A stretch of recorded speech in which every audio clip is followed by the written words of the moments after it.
This is the worst erosion we've seen on these farms, in this area, since I've been here. We had erosion before on the farm through this creek, but nothing that significant. Like the whole bank, what you see there, we lost probably 3 or 4 metres off the bank, so that was just gone.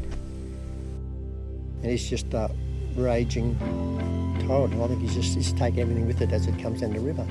You've only got so much topsoil.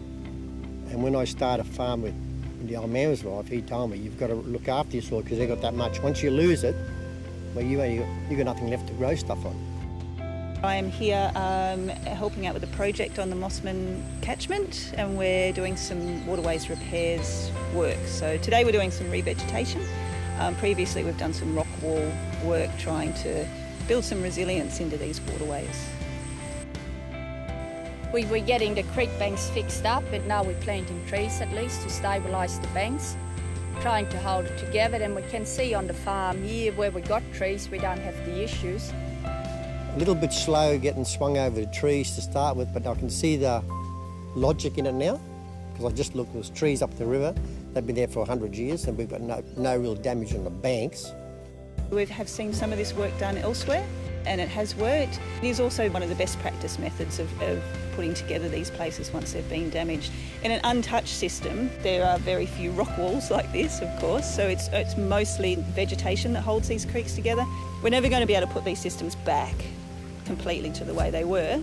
We've got to work with farmers, they've got a livelihood to make on these properties, so we work with them and work out what works for them. When two parties can work together and talk, you end up with a lot better job. So in-agency work is vital when doing these sort of projects. One agency by itself can't do it. They're massive projects. The outcome of this project is to see an increased biodiversity on the farm, clearer, cleaner water in the creek, more fish species come in, platypus hopefully, then have the stabilised creek banks all the way through, seeing no more erosion.